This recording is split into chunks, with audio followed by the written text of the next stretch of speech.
Hey guys, Simon here from Top Tennis Training, and in this video we're going to look at the double-handed backhand of Novak Djokovic, one of the best double-handers in the world, and someone who I would copy if I was a junior or if I was teaching someone a double-handed backhand. Some of the elements in the Djokovic backhand you definitely want to be copying because these are fundamentals for any good backhand.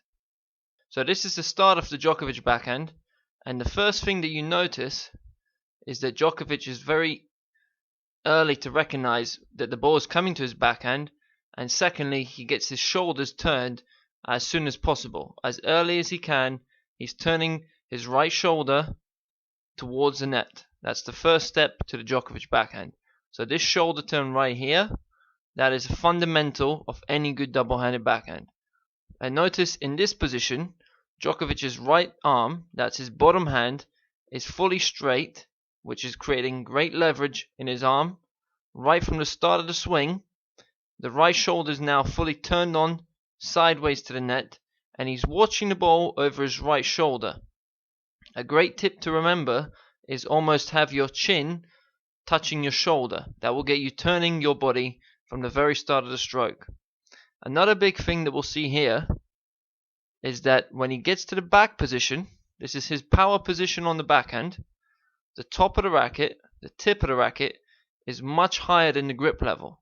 So a lot of players, you're going to take the racket back on the same level. So the grip and the racket are going to be on this one line. Djokovic has his racket head much higher than the grip level because this is going to create force over the ball, leverage over the ball.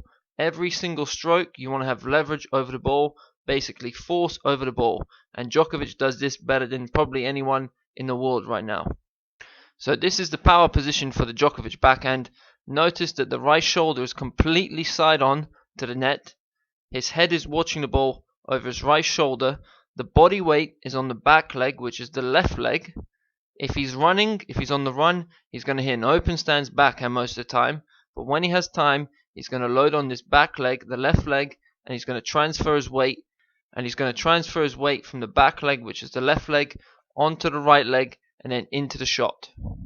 So notice here also that his left arm, that's his top hand, slightly bent in this position here. This is so that when he starts the extension forward, he has this space to accelerate with the left hand.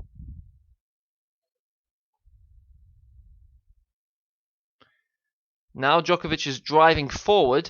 Notice that the weight is shifting from the back leg to the front leg, the right leg.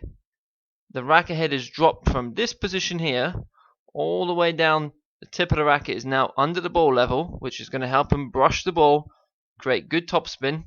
And the bottom of the racket, the butt cap of the racket, is pointing to the oncoming ball. Now this is again, goes back to the leverage, goes back to the force over the ball. Notice here that the right arm is still extended, and now the left arm is extending fully. Just before contact point, notice that the head is still focused on the ball. The weight has now shifted from the back leg onto the front leg, so his body weight has basically transferred from the back leg to the front leg, and he's going to make contact far in front of his body. Now the follow through. This is one of the big important elements of the Djokovic backhand. Notice that both arms come all the way across his body. If this was a front view, you'd see that both elbows finish up around shoulder height. His hips have opened up. A common, something that I see so many players doing, even top professionals. If you watch some of the players who are in the top 5, these guys are some of the best players in the world. Even these guys make the same mistake, which is they basically block the hip rotation on the way forward. Now Djokovic, whenever he has time, he's going to rotate around the front foot. This is going to be basically his base. His left leg started back here, and it's going to come all the way around. And you'll see now, he rotates fully around that right leg here. That's a huge thing. Most players neglect the rotation on the backhand, on the double-handed backhand. They think that the power comes from the swing, the upper body. But actually, the more power you want, the faster the rotation should be in the body. It shouldn't be about the arms. It should be about the rotational force around that front foot. So Djokovic started on his back leg, transferred the weight onto the front leg, and now he's fully open. And from this position here, with his left foot here, he can push off, crossover, or sidestep, and he's back in position for the next shot. So a quick recap, guys. Djokovic's shoulder turn is perfect. His right arm, that's the bottom hand, fully extended in the back position, in the power position. Racket head higher than the grip level. Djokovic is tracking the ball over his shoulder. Body weight is on the back leg. Djokovic drops the racket head under the ball level to help him create good topspin, good brush on the ball. The bottom of the racket points towards the oncoming ball. Djokovic transfers his weight from the back leg onto the front foot during the contact zone, and then he's going to rotate around this front foot, which is the right foot, and he's making contact in front of his body. And the last part to the Djokovic backhand, a nice follow through with both elbows finishing around shoulder height, and his rotation continues. He doesn't block himself with his hips.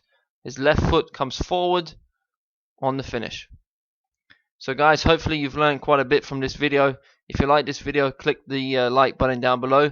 Leave a comment. I'm going to try and do as many of these analysis of the pro strokes as I can in the next couple of months. So leave me a comment down below who you'd like to see analyzed. And thank you guys for watching.